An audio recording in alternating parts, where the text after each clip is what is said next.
Amber Robinson was about to be executed for stealing from a wedding she wasn't even invited to, until the most dangerous alpha in the pack claimed her as his in front of everyone. The problem? She'd never met him before. He whispered, "Just pretend," like this was all a game, and by the time she realized he'd marked her as his mate without permission, her grandmother had already been kidnapped by the same wolves who'd spent 30 years hunting her bloodline to extinction. Now she has 72 hours to master a power she didn't know she had, or watch everyone she loves die. But before we dive into the full story, let me know in the comments where you're listening from and whether you believe in divine justice. If you love stories of quiet revenge and mystical reckoning, subscribe to the channel. Now let's get started. Most Omegas attend a royal mating ceremony hoping to be noticed, to catch the eye of someone important, to be seen as worthy of love. Amber Robinson attended knowing with absolute certainty that no one would notice her, that no one would see her as worthy, and that hoping otherwise was the cruelest lie she could tell herself. She'd learned that lesson young, learned it from every wrinkled nose when she passed, every whispered comment about the kitchen Omega's daughter, every seat left empty beside her like poverty was contagious. So she came to watch, to sit in the shadows where she belonged, and to leave without leaving a mark. The Silvervale Pack's grand ceremonial hall sprawled before her like something from a dream. Crystal chandeliers cascaded from vaulted ceilings, each one dripping with enough diamonds to feed Amber for a year. Silk banners in midnight blue and silver, the Pack's colors, hung from marble columns, swaying gently in the breath of 100 expensive perfumes. The air itself felt thick, heavy with the mingled scents of French cologne, designer fragrance, and the heady pheromones of powerful wolves.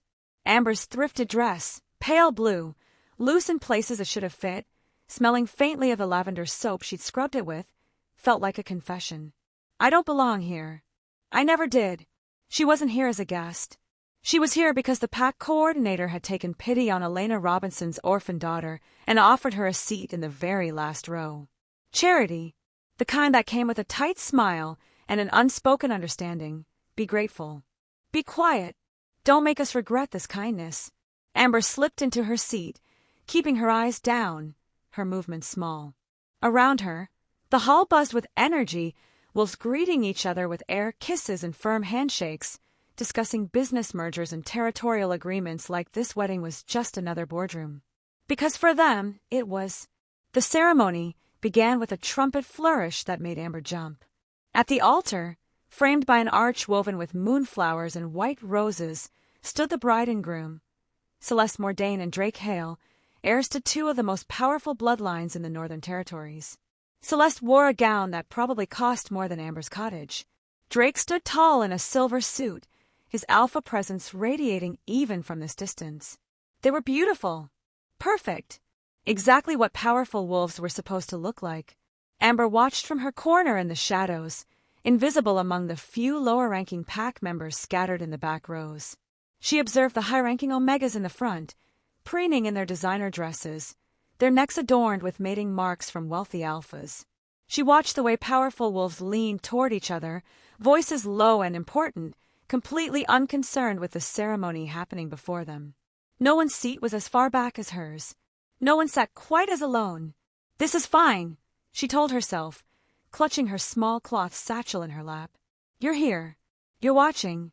That's enough. Do you smell that? The voice came from 2 rows ahead, a female Omega in an emerald dress that shimmered when she moved. She wrinkled her nose delicately, turning to her companion. Like herbs and poverty, the second Omega replied, her tone dripping with amusement. Laughter rippled between them, quiet enough not to disturb the ceremony, but loud enough for Amber to hear every word. Heat flooded Amber's face. She shrank smaller in her seat, her hands tightening on the satchel until her knuckles went white. The lavender soap.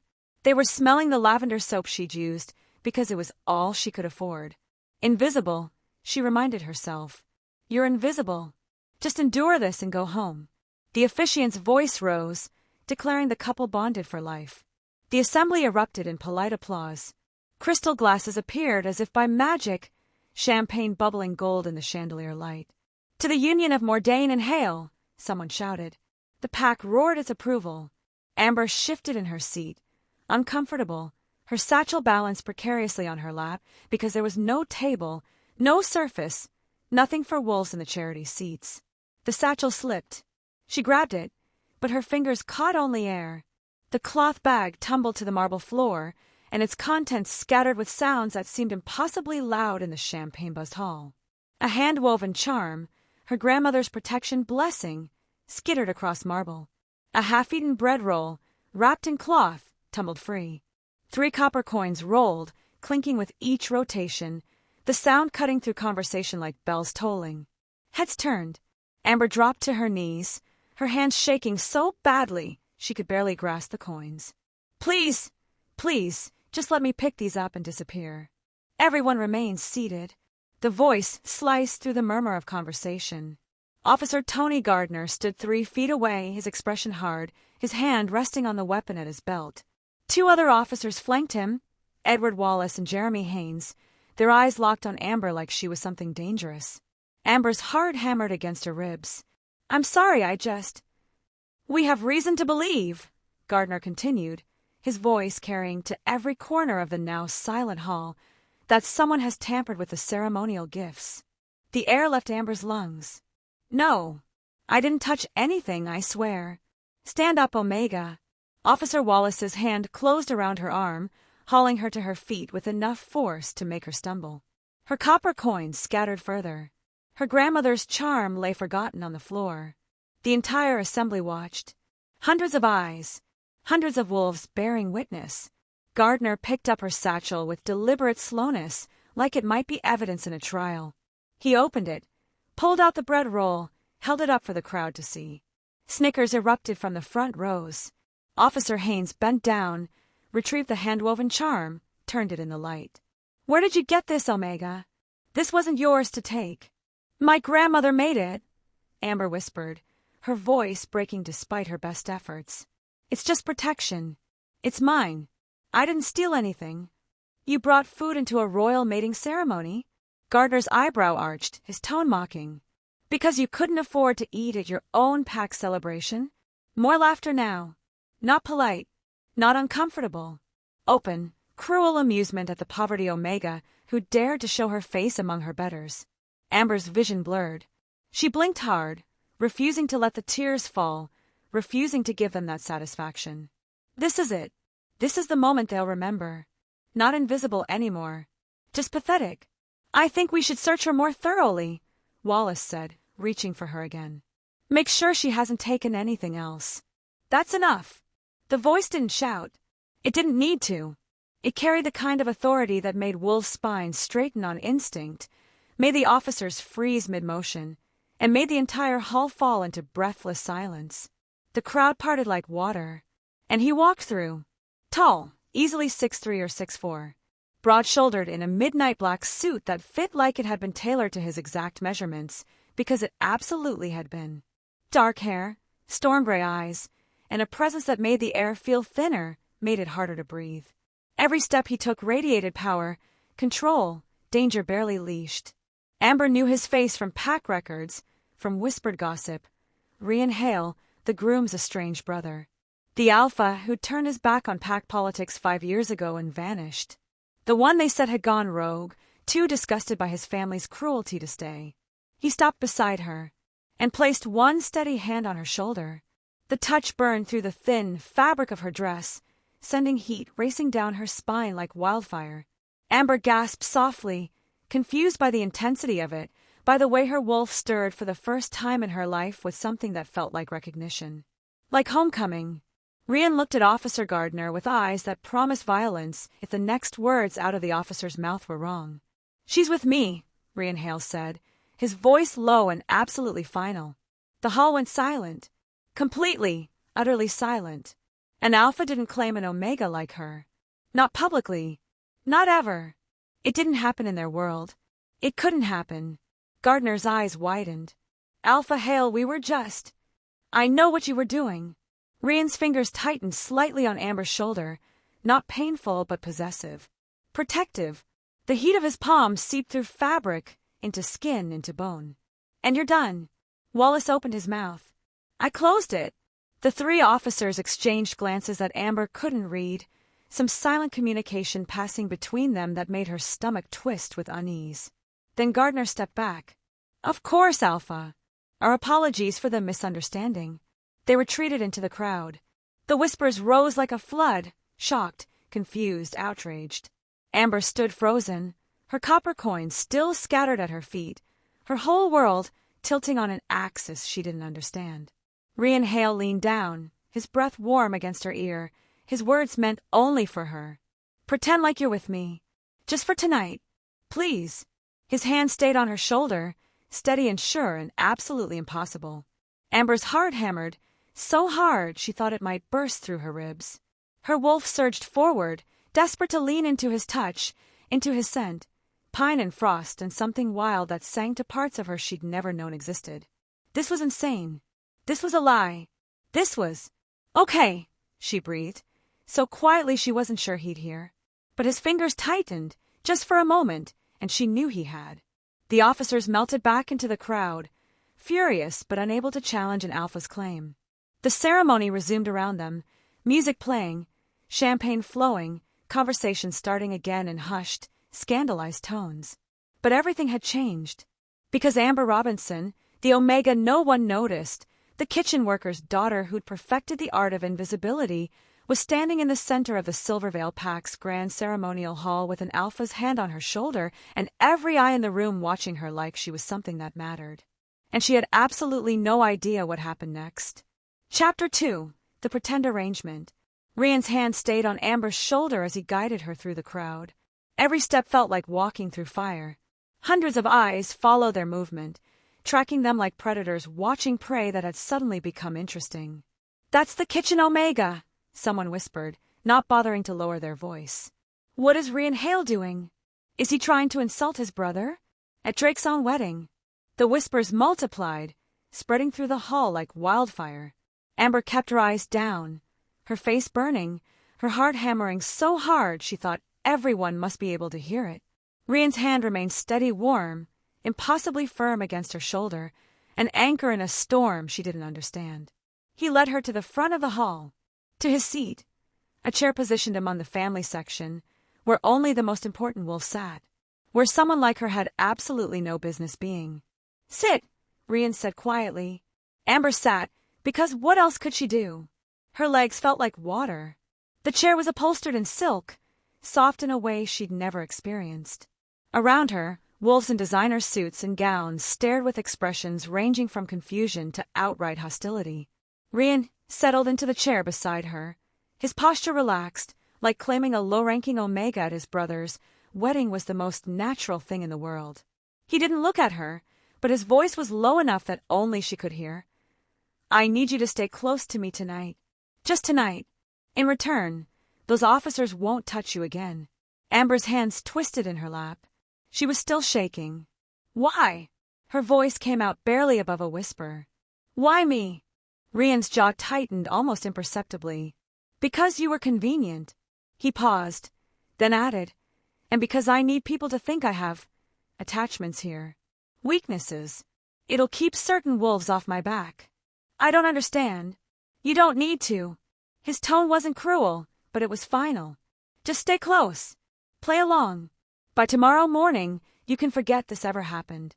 Amber wanted to argue, wanted to demand real answers, but the reception was beginning. Servers appeared with trays of champagne. The band started playing. The crowd's attention shifted, though she could still feel eyes on her, still hear whispers trailing in her wake. Rian stood when the toast was called. Amber stood too, uncertain, and suddenly there was a champagne flute in her hand. She'd never tasted champagne, never held a glass this delicate, this expensive. "To Drake and Celeste," someone declared. The pack drank.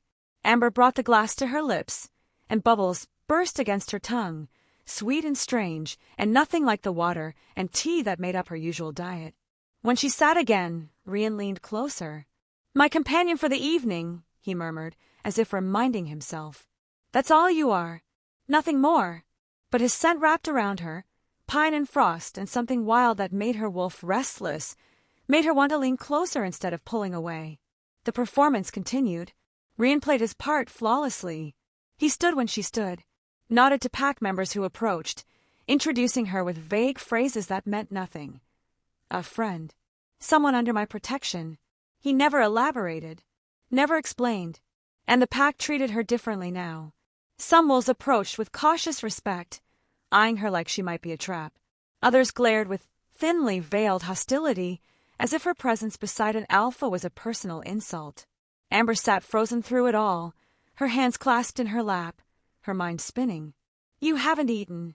Rian's voice pulled her back. She blinked, realized he was watching her now, really watching her, and there was something in his expression she couldn't name.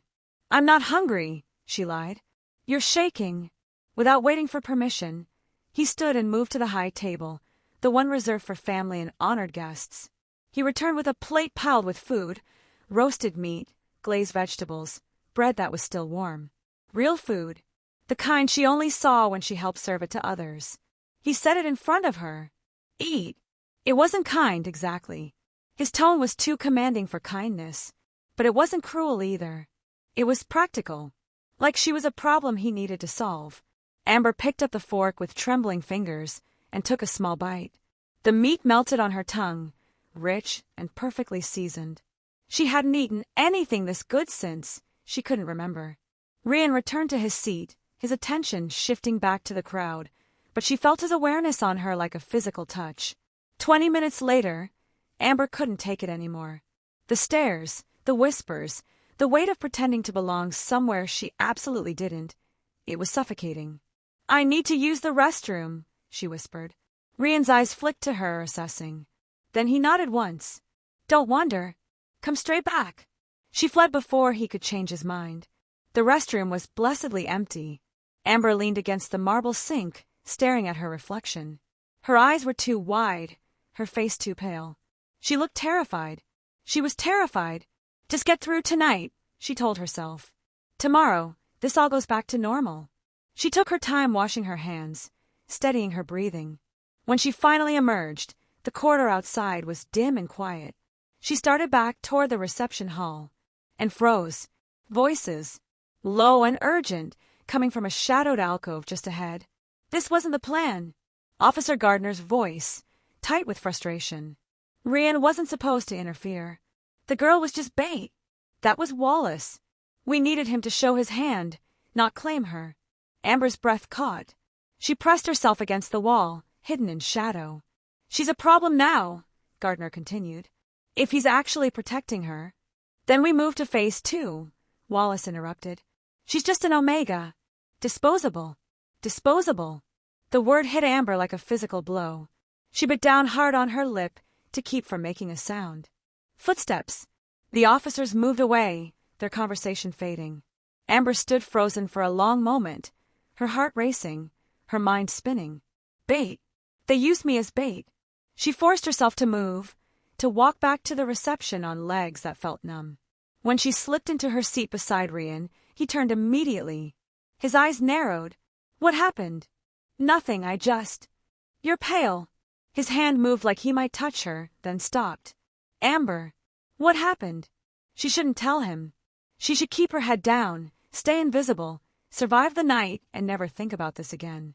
But the word disposable echoed in her mind, and she heard herself whisper, Why would someone bait you? What do they want?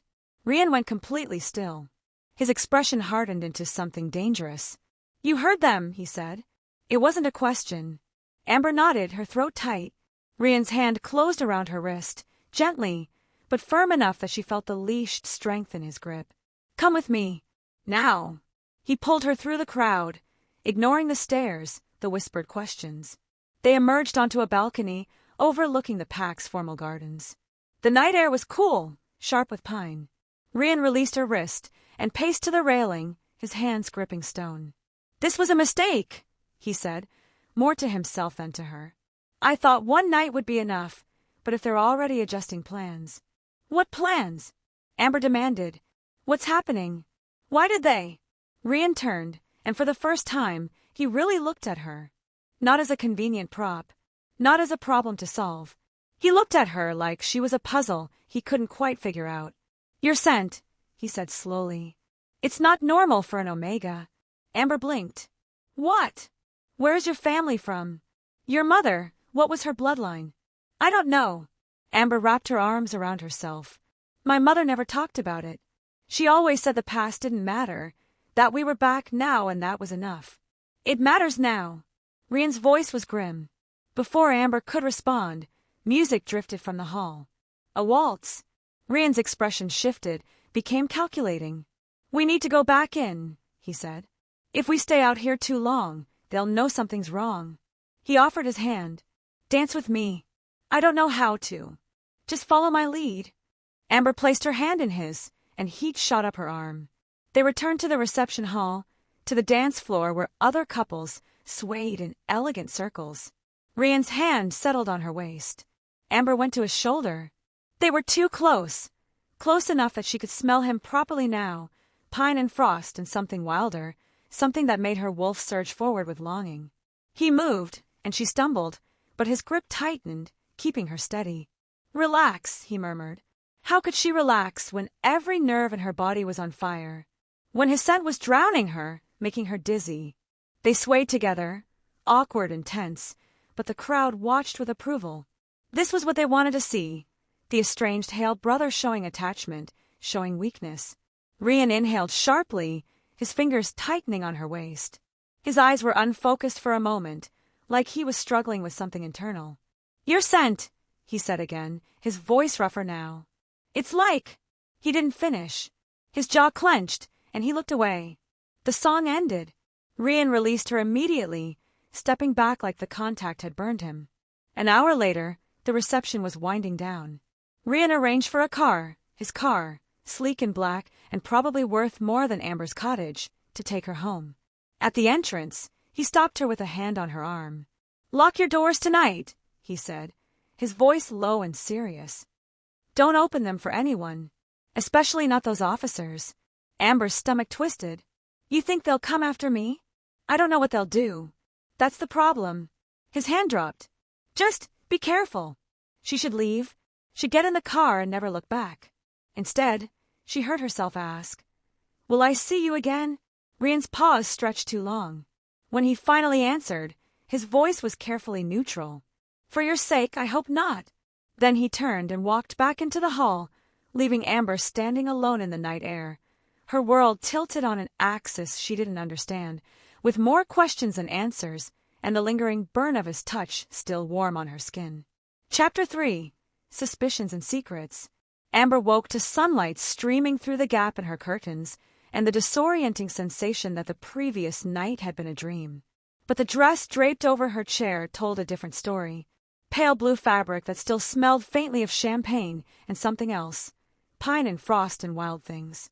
His scent, Rian Hale's scent, clinging to the fabric like proof that it had all been real.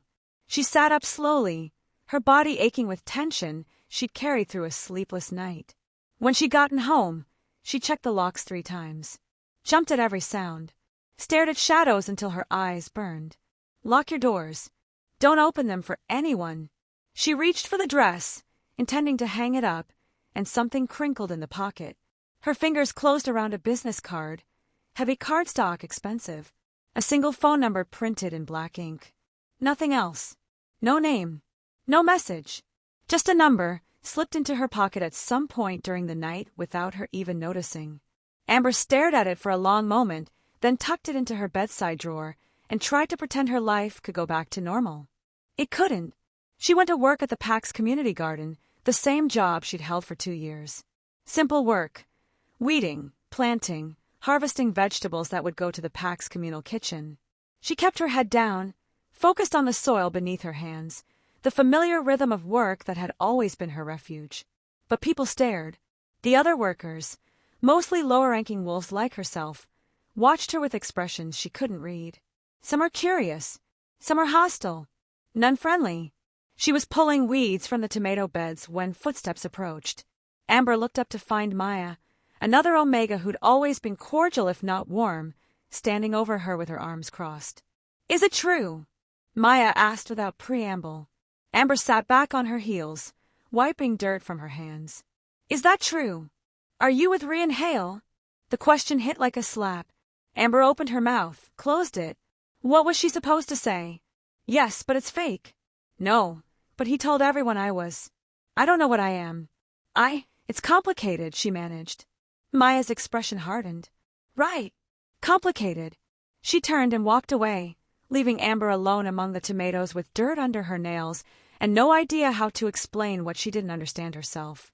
By lunch, 3 more people had asked. By the end of her shift, she'd stopped trying to answer. The note was waiting when she got home. A folded piece of paper slipped under her door.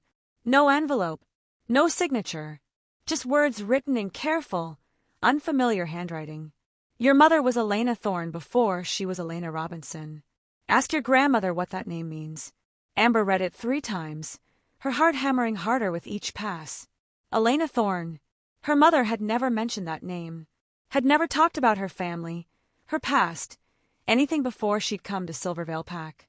The past doesn't matter, she'd always said. We're here now. That's what counts. But someone thought it mattered enough to leave an anonymous note. Amber grabbed her jacket and headed for the eldercare cottage. Grandmother Celia lived in a small unit on the eastern edge of Pack territory, where older wolves who could no longer work were housed and cared for. She was sitting in her garden when Amber arrived, tending to herbs with gnarled but steady hands. Amber! Celia smiled, warm and genuine. I didn't expect you today. Come sit. Who was Elena Thorne? The words came out sharper than Amber intended. Celia's smile faltered. Her hands went still among the herbs. Where did you hear that name? Her voice was barely above a whisper. Someone left me a note. They said Mom was Elena Thorne before she was Elena Robinson. Amber pulled out the paper, showed it to her grandmother. What does it mean? Celia's face went white. She set down her gardening shears with shaking hands and looked around as if checking for eavesdroppers. Come inside, she said. Inside the cottage, with curtains drawn and door locked, Celia sat Amber down at the small kitchen table. She was quiet for a long moment, her weathered hands folded in her lap. Our family wasn't always low-ranking, she finally said. Generations ago, we were something else. Something important. What do you mean? We were Shadowborn. Celia's eyes met Amber's, dark and serious. Omegas with rare abilities. We could soothe alpha rage, calm violent instincts. Some of us could even command alphas, make them submit without force. Amber stared. That's not possible. It was. For us. Celia reached across the table, took Amber's hands. But the bloodline was hunted. 70 years ago, the council decided that Omegas with that kind of power were too dangerous to exist. They systematically eliminated Shadowborn families. Erased us from Pack records. Your mother was one of the last. The room felt too small suddenly. Too hot. Why didn't she tell me? To protect you. Celia's grip tightened. She hid her heritage, changed her name, lived as a common Omega, so you would be safe. Your scent, child, it's a Shadowborn marker. Faint, because the bloodline has been diluted over generations, but anyone who knows what to look for would know what I am, Amber finished, her voice hollow. Yes. Celia's eyes filled with tears. Stay away from Pack politics, Amber. Stay away from powerful alphas like Rian Hale. They'll use you. Or worse, they'll expose what you are to people who want you dead. Amber pulled her hands free, stood up, paced to the window. Her mind spun with impossible information. Shadowborn. Hunted. Dangerous. Your scent. It's not normal for an Omega. Rian had noticed. Of course he had. It's too late, she whispered. I think they already know. The call came that night. Amber was making tea, trying to calm nerves that felt scraped raw, when her phone buzzed. Unknown number. She knew before she answered whose voice she'd hear. We need to talk. Rian's voice was tense, urgent. Tomorrow. The old mill outside town. Come alone. How did you get my? Tomorrow, Amber. This is important. A pause. Please. The line went dead. Amber stared at her phone, then at the business card she'd retrieved from her drawer. Same number. She didn't sleep that night either. The old mill sat abandoned at the edge of Pack territory, its water wheel long since rotted away. Amber arrived just after dawn, when mist still clung to the ground and the world felt suspended between night and day. Rian was already there, pacing like a caged wolf. He wore jeans and a dark jacket instead of the expensive suit, somehow more intimidating in casual clothes, more raw and real. He turned when she approached, his eyes finding hers immediately. "I had your scent analyzed," he said without preamble. "Do you know what you are?" Amber's throat tightened. "Shadowborn. My grandmother told me." Something flickered in Rian's expression. Surprise, maybe, or relief that he didn't have to explain. "Then you know why those officers targeted you. They were hunting me, testing you, baiting you." Rian moved closer, his presence overwhelming even in the open air. "The officers who humiliated you are part of the Council's inner guard. The Council has been systematically eliminating Shadowborn bloodlines for 30 years. You should be dead already." The blunt words hit like fists. "Why aren't I?" "Because your mother hid you well." Rian's jaw tightened. "But now I've painted a target on you by claiming you publicly. They know I'm protecting you, which means they know you're important. Worth protecting. So what do I do?" Amber hated how small her voice sounded. "Stay close to me." Rian's eyes were intense, unreadable. "Let people believe we're together. It's the only protection you have now. They won't touch an alpha's chosen mate. Not openly. But I'm not your mate." The silence stretched too long. Rian's eyes dropped to her mouth, then away.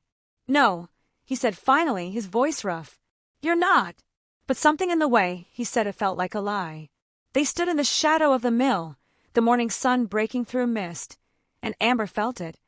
A pull, warm and insistent, drawing her toward him like gravity. She caught him staring at her mouth again, saw his hands clench at his sides like he was stopping himself from reaching for her. When their hands accidentally brushed, both flinched. Neither acknowledged it. "This is insane," Amber whispered. "Yes." Rian turned away, ran a hand through his hair. "But it's the only option we have." He walked her home in silence. At her door, he stopped. "Pack a bag," he said. "Keep it ready. If anything happens, anything at all, call me. That number I gave you, it goes directly to me. Day or night." Amber looked up at him, at this alpha who'd appeared in her life like a storm and turned everything upside down. "Why are you helping me?" Rian finally met her eyes, and for just a moment, his careful mask slipped. She saw something beneath it, something fierce and protective and almost desperate. "Because someone should have helped you a long time ago." Then he was gone, disappearing into the morning light, leaving Amber standing at her door with her world irrevocably changed and the phantom warmth of his presence still lingering in the air. Chapter 4. The Ransacking. Amber spent the next day trying to convince herself that staying in her cottage was the reasonable choice. She had work in the morning. Her life was here, such as it was.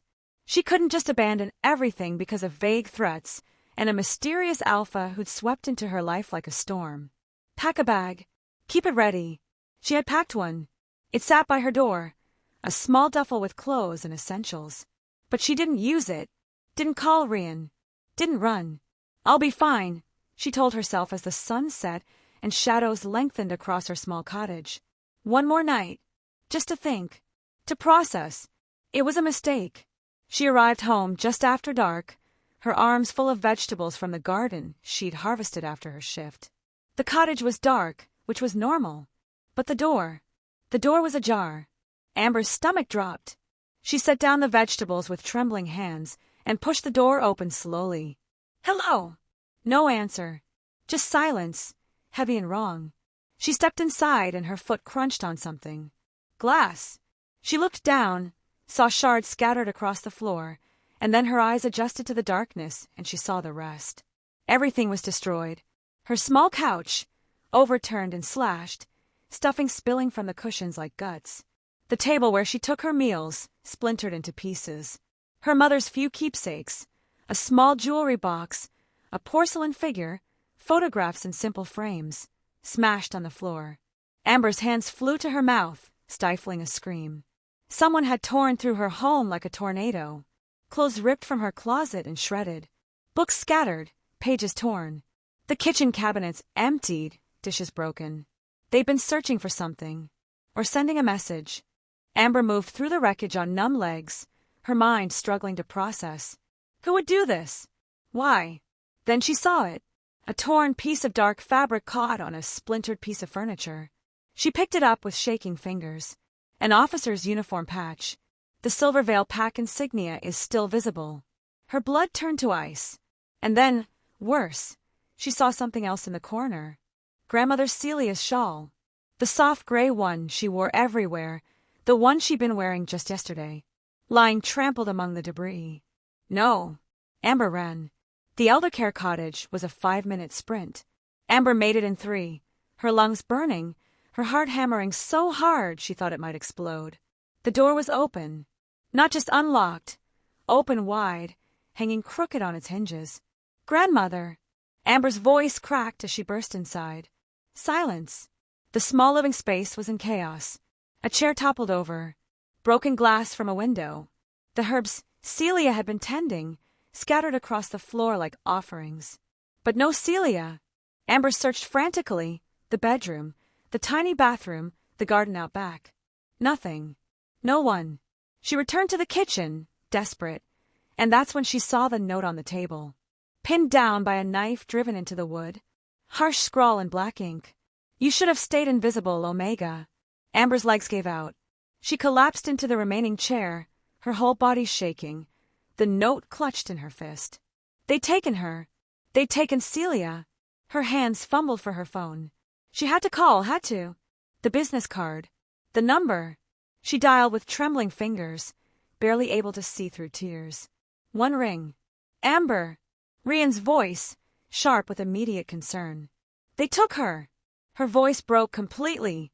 They took my grandmother. They destroyed everything. My cottage, they ransacked it, and she's gone and there's a note. Where are you? The eldercare cottage. Number 14. They. Don't move. I'm coming. Lock the door. The line went dead. Amber sat in the ruins of her grandmother's home, clutching the phone and the note and trying not to fall apart completely. Rian arrived in less than 10 minutes. Amber heard the car, heard his footsteps, and then he was there, filling the doorway with his presence.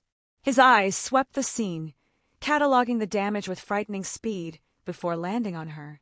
Are you hurt? She shook her head, not trusting her voice. Rian moved through the cottage with controlled fury, examining the broken window, the overturned furniture. When Amber showed him the note and the uniform patch from her own cottage, his expression went deadly. Gardner, he said, the name a growl. That bastard. Why would they take her? Amber's voice was barely above a whisper. She's just an old woman. She hasn't done anything. She knows what you are. Rian's eyes met hers, hard and serious. The council isn't just eliminating Shadowborn. They're erasing all evidence the bloodline ever existed. That means anyone who remembers. Anyone who carries the knowledge. The full horror of it crashed over Amber. They're going to kill her. They'll use her as leverage first. Rian moved back to her, his hands hovering like he wanted to touch her but wasn't sure if he should. To draw you out. Or to make you comply. Comply with what? Amber surged to her feet, anger cutting through fear. I'm nobody. I have no power. I can't. Rian grabbed her shoulders, forced her to look at him. His grip was firm but not painful, his eyes blazing with intensity. You're the last known Shadowborn Omega, he said, each word precise and cutting. Your bloodline could command alphas, actually override their instincts. Do you understand what that means to wolves who rule through dominance and fear? Amber stared at him, her mind reeling. Your ancestors could calm alpha rage, Rian continued, his voice rough. Prevent force bonds. Even compel submission in corrupt leaders. They were the balance that kept alpha power in check. That's why they were eliminated. The council wanted absolute control, and Shadowborn Omegas were the only thing standing in their way. But I can't do any of that, Amber whispered. I've never. Because you were never trained. Never taught what you were capable of. Rian's hand slid from her shoulders to her arms, his touch gentling. But the potential is there. In your blood. In your scent. And they know it. Amber's knees went weak again. Rian caught her, steadied her. You can't stay here, he said. Pack what you need. We're leaving. Now. The cabin was deep in the northern section of Pack territory, accessible only by a narrow dirt road that wound through dense forest. Isolated. Defensible. The kind of place someone went when they needed to disappear. Rian had been silent during the drive, his hands gripping the steering wheel, so tightly his knuckles went white. Amber noticed they were shaking, just slightly, but enough to see the barely suppressed rage running through him. Inside the cabin, he moved with military precision, checking windows, securing doors, setting up what looked like some kind of alarm system. Amber stood in the center of the small main room, her duffel bag at her feet, and finally let the anger she'd been swallowing rise to the surface. "Tell me the truth," she demanded. Rian paused, his back to her. "Why do you really care?" Amber's voice shook, but she pushed forward. "You said I was convenient, a pretend bond to keep people off your back. But this," she gestured around the cabin, at the security measures at him. "This is more than that." Rian turned slowly. His expression was carefully neutral, but something flickered in his eyes. "I told you your scent was unusual," he said finally. "I didn't tell you I've smelled it before." Amber's breath caught. "What?" "Years ago." Rian looked away, his jaw tight. "When I was 9, I was attacked by a rogue alpha. Nearly died. The pack healers couldn't do anything. I was too far gone. Too much internal damage. They told my parents to prepare for the worst." He paused, his hands clenching and unclenching at his sides. "I dreamed," he continued, his voice rough, "dreamed of a woman I'd never seen. She had your scent, exactly your scent. She sang to me, and the pain stopped. Just stopped. When I woke up the next morning, I was healed. Completely. The wounds were gone." Amber stared at him, her heart hammering. "That's not possible." No one believed me either. Rian's eyes met hers, dark and intense. "They said it was fever dreams, that I'd hallucinated. But I knew what I'd smelled, what I'd felt. I spent years searching pack records, trying to find any mention of Omegas with that kind of power. Found nothing. The council had erased it all. You think it was someone from my bloodline? I think Shadowborn power works in ways we don't understand." Rian took a step toward her, then stopped himself. "And I think that's why I can't stay away from you. Even when I should. Even when it would be safer for both of us." The air between them felt charged, electric. Amber's wolf surged forward, desperate to close the distance, to touch him, too. She swallowed hard. "What does that mean?" "I don't know." Rian's voice was barely above a whisper. "But I'm going to find out." Rian spent the next hour fortifying the cabin's defenses while Amber sat on the small couch, her mind spinning with impossible information. Shadowborn. Healing dreams. A connection that shouldn't exist. Finally, Rian straightened, surveying his work. "You should rest." "It's been..." He stopped, seemed to realize how inadequate that was. "It's been a long day. Where will you sleep?" "I won't." He moved toward the door. "I'll keep watch outside." Panic flared in Amber's chest. "Wait." Rian paused, his hand on the doorknob. Amber stood, crossed the room before she could talk herself out of it, and caught his hand. His skin was warm against hers, and she felt that pull again, that impossible draw toward him. "Don't go," she whispered. Rian froze. "Amber, if I stay. Please." She didn't let go. "I don't want to be alone. Not tonight." For a long moment, Rian didn't move. Then, slowly he turned, looked down at their joined hands. His throat worked as he swallowed. "The chair," he said finally, his voice rough. "I'll stay in the chair." Relief flooded through her. "Okay." She climbed into the small bed in the cabin's single bedroom. Rian dragged a chair from the main room, positioned it by the door where he could see both the window and the entrance. He sat, his posture alert, his eyes already scanning the darkness outside. Amber pulled the blanket up to her chin, watching him. "Thank you." Rian's eyes flicked to her, soft for just a moment. "Sleep, Amber." She closed her eyes, but sleep felt impossible. Every time she started to drift, she saw her grandmother's cottage, the shattered keepsakes, the note. You should have stayed invisible. But she hadn't, and now everything was falling apart. Hours passed. Amber dozed fitfully. Each time she woke, Rian was exactly where she'd left him, wide awake, watching over her like a sentinel.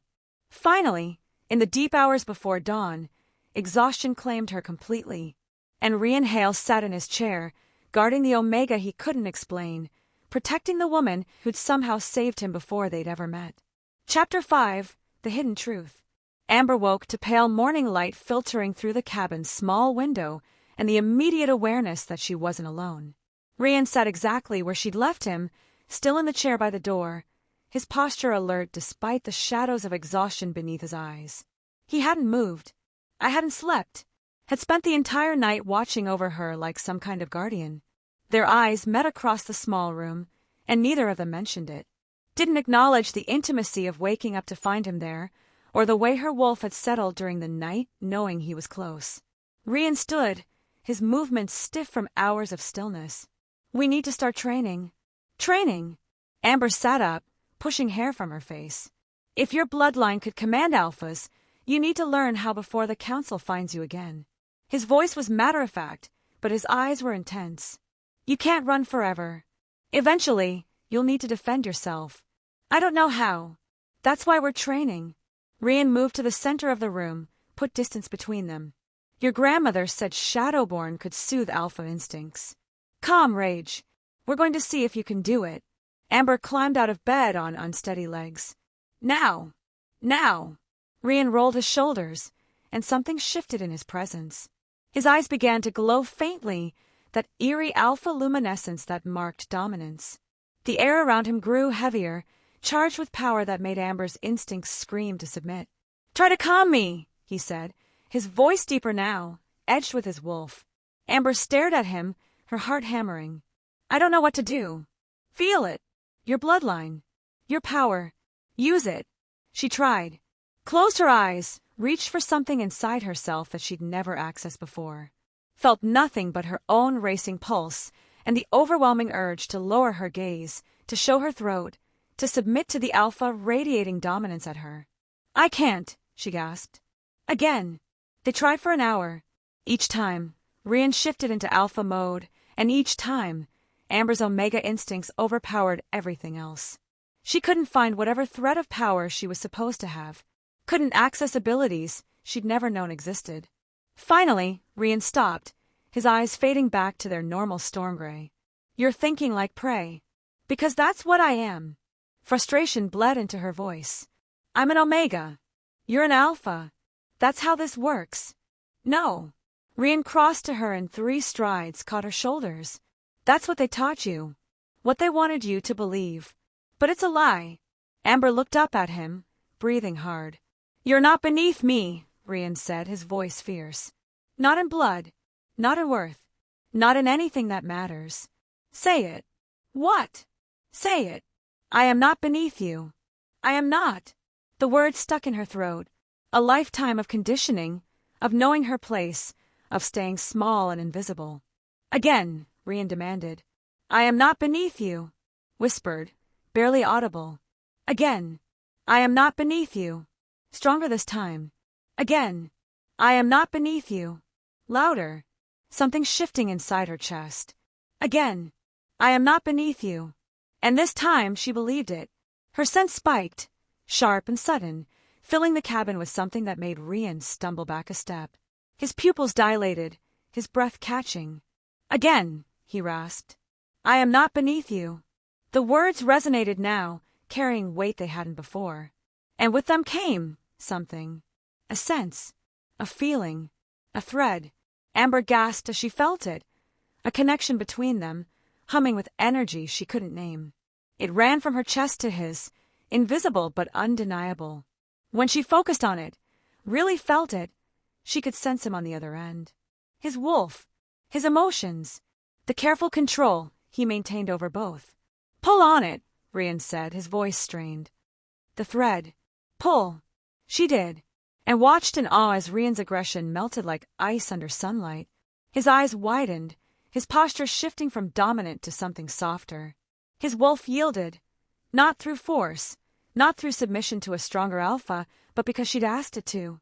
For the first time in his life, an alpha bowed without being conquered. Rian exhaled shakily, his hands braced on his knees. That was real. Amber's legs felt weak. I felt you. Your wolf. It was like you could see inside me. Rian straightened slowly, his eyes locked on hers. The air between them thickened with something electric, something dangerous. Amber's heart raced for entirely different reasons now. Rian's phone buzzed, shattering the moment. He pulled it out, his expression darkening as he read the message. No. What is it? Council declared you a traitor to the pack. His voice was tight with fury. They've marked your scent, distributed it to trackers. Hunters are being deployed. Amber's blood turned cold. What does that mean? It means anywhere you go within pack territory, they can find you. Rian paced, his hand running through his hair. We need to fake your death. It's the only way. Fake my. I have contacts. Wolves who owe me favors. We stage an accident. Plant DNA evidence. Make them believe you're dead.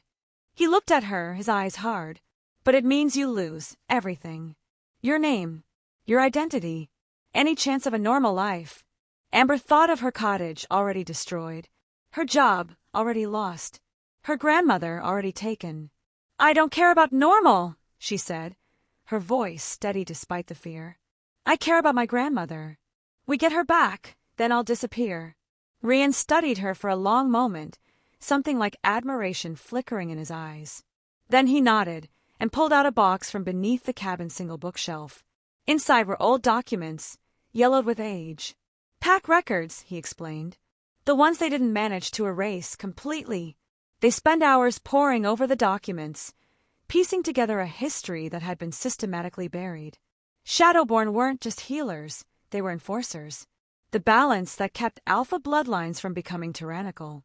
They could command without violence, enforce without domination, create harmony instead of hierarchy. 70 years ago, the Council's founders had staged a coup, rewriting pack law to eliminate the checks on their power. And Shadowborn had been the first casualties. They called it modernization, Rian said, his voice bitter. Said the old ways were holding the pack back. But really, they just wanted absolute control.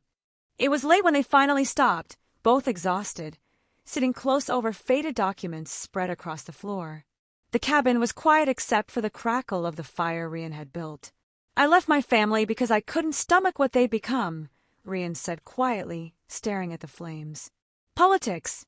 The cruelty to lower-ranking wolves. The way they treated Omegas like possessions. I thought I was alone in seeing it. In caring.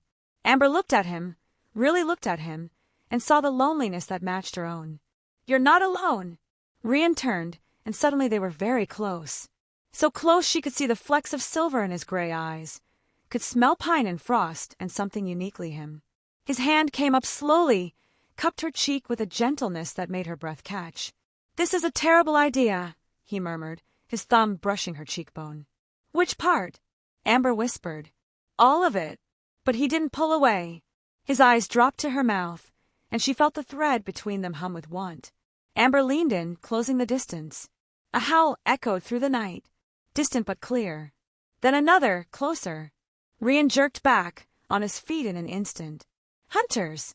He moved to the window, peered through a gap in the curtains. His expression hardened into something dangerous. They're here. He turned to her, all business now. We need to move. Now. Chapter 6, The Confession. They ran. Rian grabbed Amber's hand and pulled her into the darkness beyond the cabin, moving with the sure-footedness of someone who knew these woods intimately. Behind them, the howls grew closer, multiple voices, coordinated, hunting. There's a river 1/2 mile north, Rian said, his voice low and urgent. Water will mask your scent. Amber's lungs burned as they sprinted through dense forest, branches catching at her clothes and hair. She could hear them now, not just howls, but footsteps, voices calling to each other in the darkness. The river appeared suddenly, a black ribbon cutting through the trees. Rian pulled her toward it, and stopped dead. 3 figures emerged from the shadows on the opposite bank. Officers Gardner, Wallace, and Haynes, their weapons drawn and loaded with what could only be silver ammunition. The moonlight glinted off the bullets. End of the line, Shadowborn, Gardner called, his voice carrying across the water. Rian stepped in front of Amber, and the change that came over him was terrifying. His eyes blazed gold, his presence expanding until it filled the clearing like a physical force. Every inch of him radiated lethal dominance, the alpha unleashed, feral and deadly. The officers hesitated, their fingers tightening on their weapons. You'd start a war over this Omega? Gardner's voice was less certain now. She's nothing, Hale. Not worth. Say that again. Rian's voice dropped to a growl that made the hair on Amber's arm stand up. I dare you. Gardner's weapon rose. Stand down. Amber's voice cut through the tension, carrying a harmonic that shouldn't have existed in normal speech. She stepped out from behind Rian, feeling for that thread she discovered in the cabin. But this time, she reached for all three of them. The officers froze mid-motion, their faces slack with confusion. Their wolves whined, caught between their training and something deeper, something primal that responded to her command. It lasted only seconds, 5, maybe 6, but it was enough. Rian grabbed Amber's hand and ran parallel to the river, using the precious window to put distance between them and the hunters. Behind them, she heard shouting as the officers broke free of her influence. "Here!" Rian pulled her toward what looked like a solid rock face, but as they got closer, she saw the narrow opening. A cave, hidden behind an outcropping of stone. They squeezed through, and Rian immediately began piling rocks at the entrance, creating a barrier that would hold for a while. Maybe long enough. They were safe, but they were also trapped. The adrenaline crash hit Amber hard. Her hands shook, her legs went weak, and suddenly all the fear and confusion and anger of the past days erupted. "Tell me the truth." She rounded on Rian, her voice shaking with emotion. "All of it. You said I was convenient, that this was pretend, but you've risked everything. The council will come after you now, too." Rian's jaw tightened. He paced the small cave like a caged wolf. "You want the truth?" His voice was rough. "Fine. I knew your name before you ever spoke it at that ceremony. I'd been tracking Shadowborn rumors for 15 years, since that dream. I knew your mother was Elena Thorne. I knew you existed." The words hit like blows. "So this was a setup. I was just a project to you." At first. Rian stopped pacing, faced her fully. The raw honesty in his eyes was almost painful to see. "I thought if I could find a Shadowborn, prove the bloodline still existed, I could expose the council's lies. But then I saw you." His voice dropped, becoming softer and more dangerous. "Then I touched you, and every plan I had fell apart." Amber's breath caught. "What are you saying? Wolves like me don't believe in fated mates." Rian took a step toward her. "I thought it was propaganda. Romantic nonsense to keep people in line. But the second my hand touched your shoulder in that hall, I felt it. The bond." Another step closer. "It's been driving me insane, Amber. I can't eat, can't sleep, can't think about anything but you. Your scent, your voice, the way you look at me like I'm not a monster. That's not possible." Amber's voice came out barely above a whisper. "You're an alpha. I'm everything." Rian closed the distance between them, his hand coming up to cup her face. "You're everything. And I'm terrified because I can't protect you from what's coming. But I can't let you go either." The cave suddenly felt too small, the air too hot. Amber's heart hammered against her ribs as she stared up at him, seeing the truth written in every line of his face. "This is real," she breathed. "The bond. It's real." "Yes." His thumb brushed her cheekbone. "And I'm done pretending it isn't." This time, when he kissed her, nothing interrupted. Rian's control shattered completely. He kissed her like she was air and he was drowning, like she was the only thing keeping him anchored to earth. Amber, who'd never been wanted like this, who'd spent her whole life being invisible and unwanted, kissed him back with equal desperation. When they finally broke apart, both breathing hard, Rian's eyes were glowing again. But this time, it wasn't dominance. It was something deeper, more primal. "If I mark you," he said, his voice rough, "the bond becomes permanent. The council can't break it, but it also means you're bound to me forever." His hand trembled slightly against her face. "I won't do it unless you choose this. Choose me." Amber thought of everything that had led to this moment. The humiliation at the ceremony, the ransacked cottage, her missing grandmother, the hunters in the woods, and she thought of Rian, watching over her through the night, teaching her to see her own worth, risking everything to keep her safe. "I choose you," she said, her voice steady and certain. "I choose this." Rian's eyes blazed. He pulled her close, his face dropping to the curve of her neck. "This will hurt. I trust you." His teeth found the junction of her neck and shoulder. The claiming bite was primal, fierce, part kiss, part brand. Pain and pleasure exploded through Amber's nervous system in equal measure. When Rian pulled back, the mark on her neck glowed silver, visible even in the dim cave. And the bond, The thread she felt before snapped fully into place like a rubber band, pulled taut and released. Amber gasped as his emotions flooded through the connection. Fierce protectiveness, burning desire, and something deeper that took her breath away. Love. He loved her. I can feel you, she whispered, her hand going to the mark. And I can feel you. Rian pulled her close, held her like she was precious. I dreamed of you because we were always meant to find each other. Fate, destiny, whatever you want to call it. You saved me then, and you're saving me now. Amber held him, feeling the truth of the bond humming through every cell of her body. Then let's save my grandmother, and end this council once and for all. Rian's phone buzzed. He pulled it out, his expression darkening as he read. My source inside the council. He showed her the screen. Celia Thorne being held in the ceremonial hall basement. Council plans public execution at the next full moon 3 days. Using her to draw out the last Shadowborn. Amber's eyes hardened, the fear that had controlled her life burning away in the face of something stronger. Then let's give them what they want.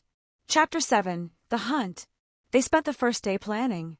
The council expects you to sneak in, Rian said, spreading a map of packed territory across the table in the safe house he'd moved them to, another isolated cabin, but closer to pack center.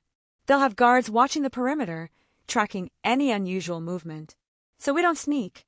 Amber looked up from the map. We walk through the front door. Exactly. Rian's eyes glinted with something dangerous. With your Shadowborn power fully unleashed. Let them see what they try to erase. The next day, Rian's contacts staged the accident.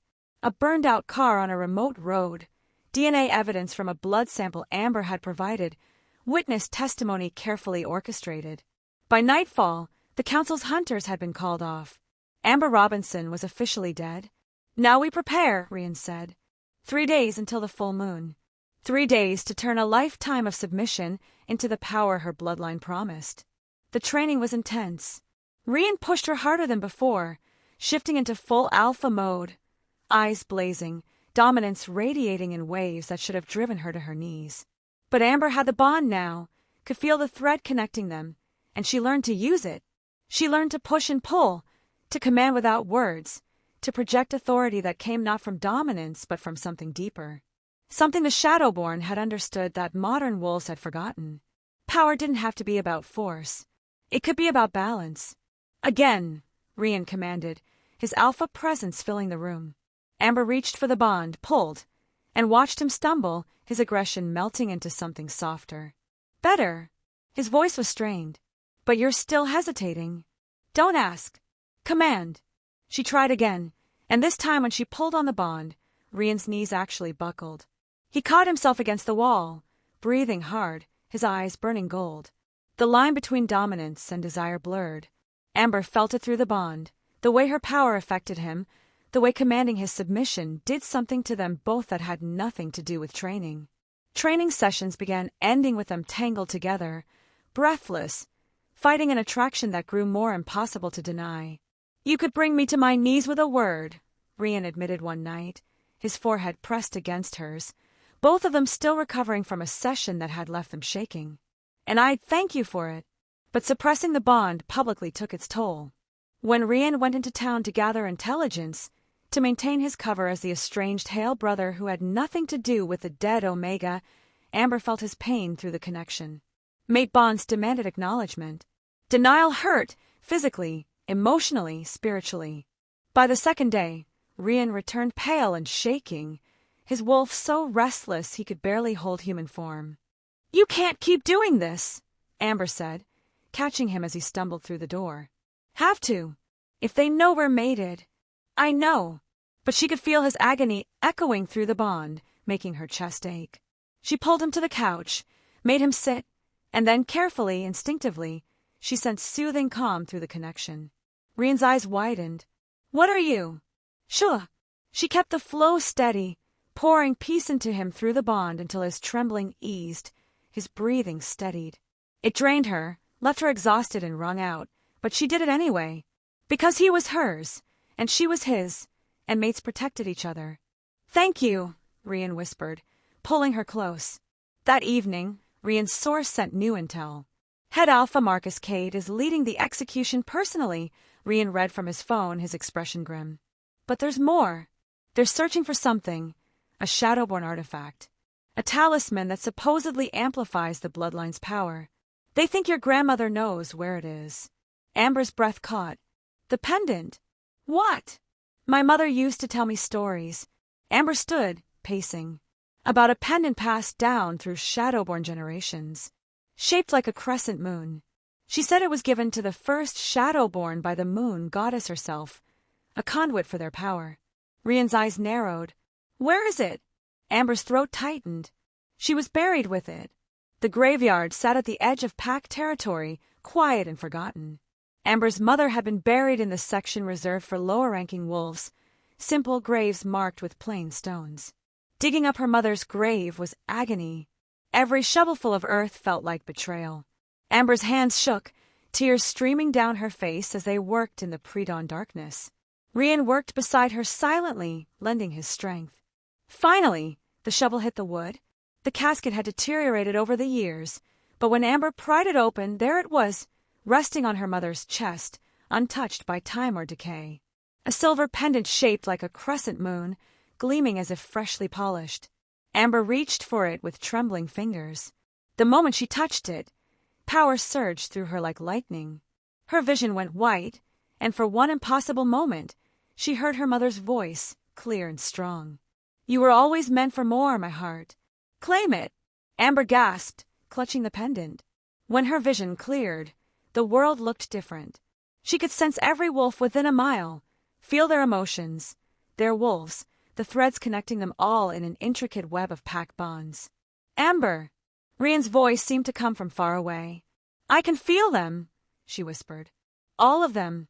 The entire pack. With the pendant, her abilities magnified tenfold. What had been a gentle pull became a command she could project across distances. What had been a whisper became a shout. She was Shadowborn. Finally, fully, undeniably. 2 days until the full moon. One day, Rian's contact confirmed Celia was still alive, being held in the ceremonial hall basement. The same hall where this had all begun. The final night before the rescue, Amber and Rian lay tangled together in the cabin's small bed. No words were needed. The bond said everything. Fear and determination, love and fierce protectiveness, flowing between them in equal measure. This might be the last piece they got. At dawn, Rian pulled back, his eyes serious. You don't have to do this. I can get your grandmother alone. You can disappear, start new somewhere far from here. Amber touched the pendant at her throat, felt her mother's power humming through it, felt the bond connecting her to Rian, felt the strength she'd spent a lifetime believing she didn't have. I'm tired of disappearing, she said. It's time they see what a Shadowborn can do. They approached the ceremonial hall under cover of darkness. The building loomed before them, the same place where Amber had been humiliated, where this had all started, where she'd sat alone in the back row and believed she was nothing. Now she would walk through the front door and show them exactly what she was. Rian squeezed her hand. Whatever happens, I'm with you. Amber smiled grimly, the pendant warm against her skin, her power coiled and ready. No more pretending. Together, they walked toward the light. Chapter 8. Return to the hall. The full moon ceremony was already underway when they arrived. Through the tall windows of the ceremonial hall, Amber could see the glittering assembly, wolves in their finest, celebrating another political alliance, another consolidation of power. The same kind of spectacle she'd attended weeks ago as the invisible Omega in the back row. She wasn't invisible anymore. Rian's hand found hers, squeezed once. Ready! Amber touched the pendant at her throat, felt its power humming against her skin, felt the bond connecting her to Rian burning bright and true. Ready! They walked through the front doors. The hall fell silent in waves, the wolves nearest the entrance first, their conversations dying mid-word, then spreading backward through the crowd like ripples on water. Every head turned, every eye locked on the dead Omega and the rogue Alpha walking hand in hand down the center aisle. At the front of the hall, seated on a throne-like chair, Head Alpha Marcus Cade rose slowly. He was an imposing figure, silver-haired but still powerful, his presence radiating the kind of dominance that came from decades of unchallenged rule. Rian, hail! Cade's voice carried easily.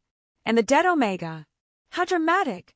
Near the front, Officers Gardner, Wallace, and Haynes tensed, their hands moving to concealed weapons. Rian's voice rang out clear and strong. "You hunted an innocent bloodline. You rewrote history to hide your coup. You've held this pack under tyranny for 70 years. Tonight, that ends." Cade's laugh was cold. Bold words. "But you're outnumbered, outranked, and out of your mind." His eyes shifted to Amber with contempt. "That Omega can't save you." He signaled the officers. "Kill them both."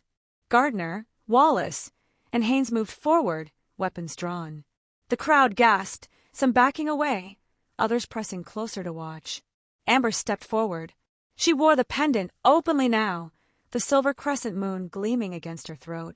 Her scent, undeniably shadow-born, flooded the room, carrying notes that hadn't been smelled in pack halls for 70 years. When she spoke, her voice resonated with ancient authority that made the chandeliers tremble. "Kneel!" The compulsion hit every wolf in the hall like a tidal wave. Officers froze mid-step, their wolves whining in confusion, instincts warring with orders. Gardner fought it, snarling, his face twisted with effort, but his knees buckled. Wallace and Haynes crashed to the floor beside him. Throughout the hall, wolves dropped. Some went willingly, recognizing the power and yielding to it.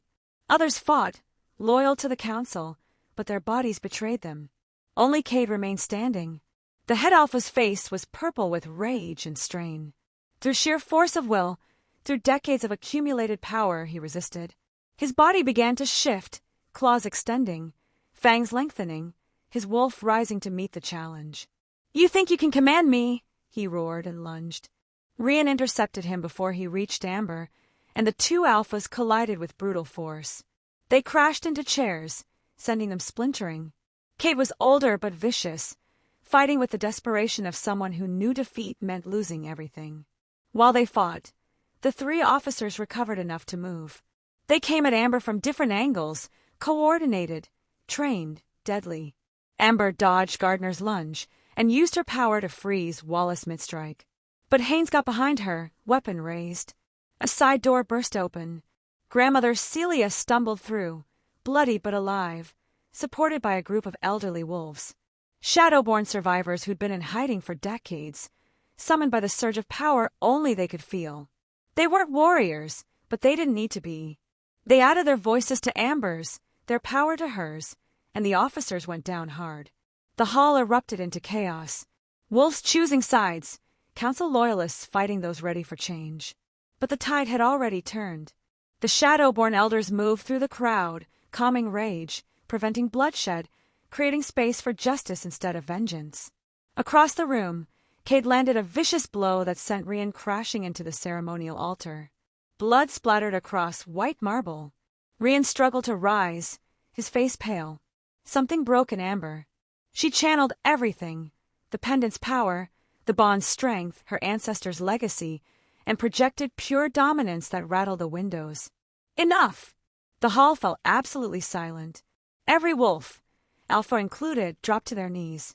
Even Cade, eyes wide with shock and disbelief, found himself forced down by power he couldn't resist. Amber walked to him, and despite her size, despite her Omega status, her presence filled the room. "You called me nothing," she said, her voice carrying to every corner. "But I am Shadowborn. I am the balance you tried to destroy, and I am this alpha's mate." She gestured to Rian, who was rising despite his injuries. Together, they faced the kneeling council. "The old regime ends tonight," Rian said, his voice rough but steady. "This pack will be led with honor, not fear." Cade, broken and defeated, finally bowed his head. "The council recognizes your claim." It was over. Healers rushed in to tend the wounded. Rian's injuries were serious but not fatal. Amber refused to leave his side, holding his hand while they worked. Celia found her granddaughter in the chaos, and they embraced, both sobbing with relief. Officers Gardner, Wallace, and Haynes were arrested, their crimes against Shadowborn documented by wolves who'd been too afraid to speak before but found courage now. Justice at last. As dawn broke, Amber stood alone in the now empty ceremonial hall, at the exact spot where she'd been humiliated weeks ago. Rian found her there, bandaged but standing. "How does it feel?" he asked. Amber looked around the hall, transformed from a place of shame to a battlefield of victory, from a monument to her worthlessness to proof of her power. Like coming home. Chapter 9. The Moonlit Oath. 2 weeks later, the Silvervale Pack was healing. It wasn't perfect, change never was.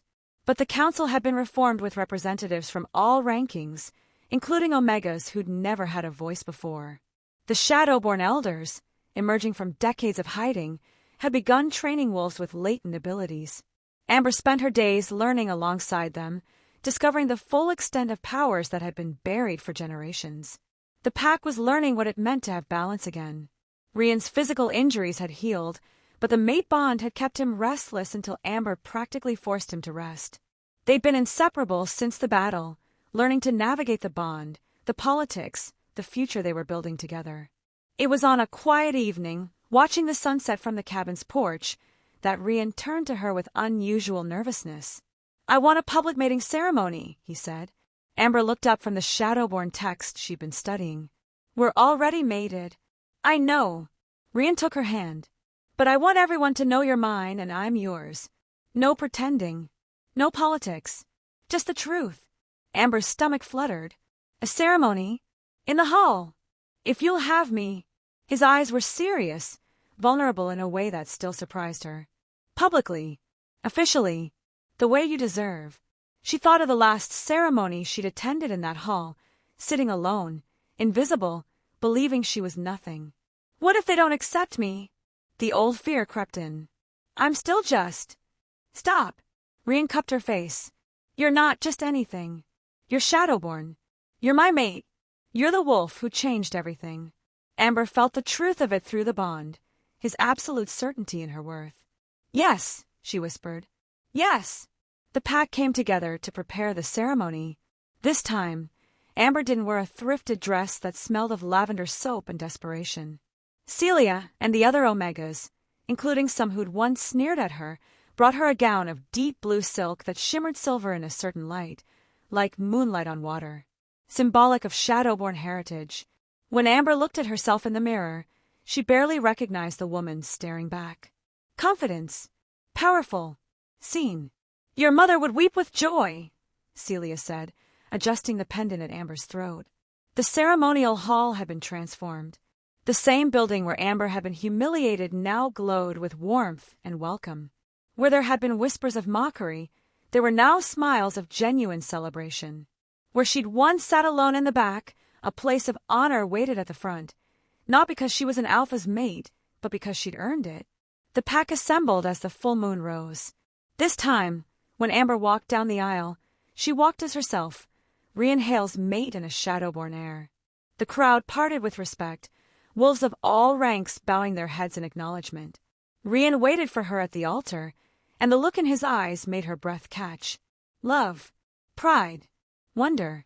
When she reached him, he took both her hands. "Weeks ago, I told a lie in this hall," Rian said, his voice carrying to every corner. "I said, she's with me. But the truth is, I was with her. From the moment I scented her, my wolf knew. My heart knew. She didn't need rescuing. She was always the one who would save us all." The assembly murmured approval, but Amber barely heard it. She was focused on Rian, on the bond humming between them. Then it was her turn to speak. "I came to a ceremony once, believing I was nothing," Amber said, her voice steady and clear. "That I didn't deserve to be seen. But someone saw me anyway." She looked at Rian. "He taught me that strength isn't always loud, that power can be gentle, and that an Omega's worth isn't measured by rank, but by heart." The moon reached its zenith, bathing the hall in silver light. Under that ancient glow, they exchanged formal vows. Not the political contracts that usually bound powerful wolves, but promises that came from the soul. "I vow to stand beside you, not above you," Rian said. "To honor your strength and cherish your heart, from this moon to the last. I vow to see you, truly, even when you forget to see yourself," Amber responded. "To be your balance, your peace, your home. From this moon to the last." The pack howled in unison, a sound of celebration, not dominance. It echoed through the hall, through the territory, a proclamation that everything had changed. Wolves of all ranks approached to offer blessings. Even some who'd once sneered at Amber now bowed with genuine respect, asking forgiveness for their cruelty. As the formal ceremony ended, Rian pulled Amber close and whispered in her ear, "Remember when I told you to pretend like you were with me?" Amber smiled against his shoulder. "I remember. I'm glad we stopped pretending." Grandmother Celia approached, tears streaming down her weathered face. She placed her hands over their joined ones. "Your mother would be so proud," she said. "Both of you, Alpha and Omega, equal and whole." The balance was restored. The celebration began in earnest. Music filled the hall, not the stiff, formal music of political ceremonies, but joyful songs that made feet tap and hearts lift. Rian and Amber danced, and this time there was no awkwardness, no tension. Just two people moving together as they were always meant to, perfectly in sync. Other wolves joined until the hall filled with laughter and movement and hope. Later, needing a moment of quiet, they slipped onto the balcony overlooking Pack lands. Amber looked out at the territory spreading before them, silvered by moonlight. Rian wrapped his arms around her from behind, pulling her against his chest. "What are you thinking?" he murmured. "That I used to dream of being invisible," Amber said. "Of taking up no space, of never being noticed. And now. She turned in his arms, looking up at the Alpha who'd seen her when no one else had. "Now I'm exactly where I'm supposed to be." They returned to the celebration hand in hand. As they crossed the hall, Amber's steps slowed. In the back row, the same row where she'd once sat alone, a young Omega girl sat by herself, looking uncertain and out of place in a dress that didn't quite fit. Amber recognized that look, had worn it herself not so long ago. She approached slowly, extending her hand. "Come sit with us. You belong here." The girl's eyes widened in disbelief. "But I'm just what?" Amber smiled gently. "Trust me. I know what it's like to sit alone. But you don't have to anymore." The girl took her hand with trembling fingers. Amber and Rian, hand in hand, walked the young Omega to the front of the hall. The crowd made space, welcoming. The cycle of exclusion, broken at last. She sat alone once, the poor Omega no one noticed, until one Alpha saw her, truly saw her, and everything changed. Not because he saved her, but because they saved each other. And in doing so, they saved the pack from itself. The lie became the truth. The pretense became real. And the Omega who thought she was nothing became the wolf who taught an Alpha how to bow. But more than that, she became the wolf who taught a pack to see worth beyond rank, power beyond dominance, and strengthen the very wolves they'd overlooked. Under the full moon's blessing, in a hall that had witnessed her shame and her triumph, Amber Robinson claimed her place. Not as a victim, not as a charity case, but as herself. Finally, fully, fearlessly herself. And that, perhaps, was the greatest power of all. The end.